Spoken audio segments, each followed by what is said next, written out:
एक बार की बात है, केरल के एक छोटे से शहर में सुल्तान नामक एक डरावना कब्रिस्तान था। ऐसा कहा जाता था कि उस कब्रिस्तान में विभिन्न प्रकार की अलौकिक शक्तियाँ रहती थी।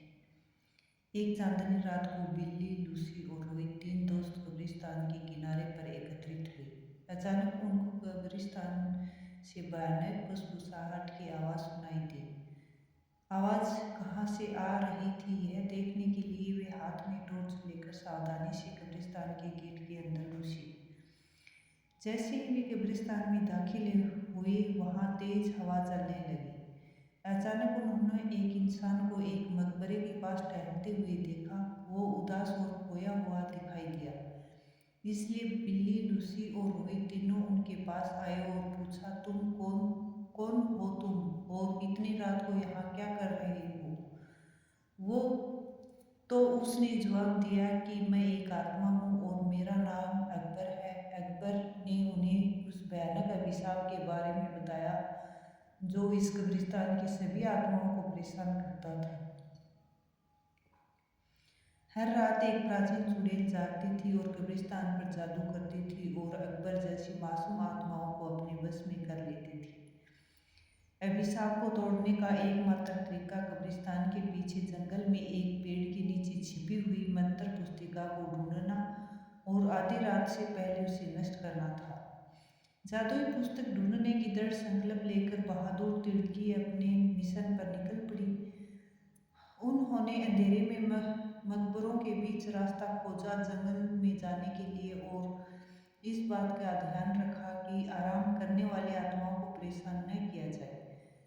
रास्ते में उन्हें बोनस नामक एक शरारती छोटे कंकाल का सामना करना पड़ा, जो उन्हें जादू की किताब खोजने में मदद करने के लिए तैयार हो गया। वह कंकाल उन्हें एक पुराने आम के पेड़ के पास ले गई और कहा, इस पेड़ के पत्ते सब अपने पास रख लो। अगर ये पत्ते तुम्हारे पास रहेंगे तो वह चुड़ैल तुम्हारा कुछ नहीं बिगाड़ सकती, और ये पत्ता तुम्हें जादुई किताब हासिल करने में मदद करेगा। यह कहकर वह कंकाल वापस कब्रिस्तान की तरफ चला गया। आम के पत्तों को अपने हाथ में लेकर तीन दोस्त जादुई किताब ढूंढने लगे। बहुत ढूंढने के पश्चात जंगल में एक झील के अंदर उन्हें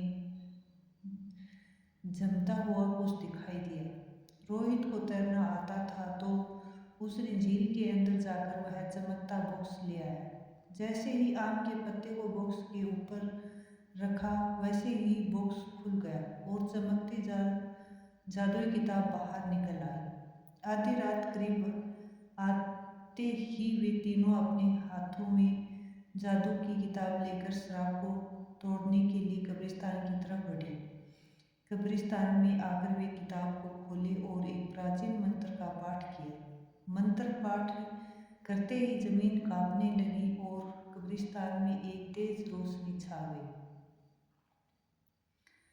वह चुड़ैल जाग गई और गुस्से में दिखाई दी, लेकिन उसकी शक्ति धीरे धीरे कमजोर हो रही थी। उसने बिल्ली, लूसी और रोहित को जादुई किताब पढ़ने से रोकने के लिए अपनी जादुई शक्ति का प्रयोग किया, लेकिन उन तीनों पर कोई असर नहीं हुआ, क्योंकि तीनों के पास आम के पत्ते थे जो कि उनकी रक्षा कर रहे थे। धीरे धीरे चुड़ैल की सारी शक्ति खत्म हो गई और चुड़ैल भस्म हो गई। इस तरह बिल्ली, लूसी और रोहित ने कब्रिस्तान में फंसी हुई आत्माओं को मुक्त किया और कब्रिस्तान में फिर से शांति छा गई। दोस्तों, कहानी कैसी लगी कमेंट करके बताएं। कहानी अच्छी लगी तो चैनल को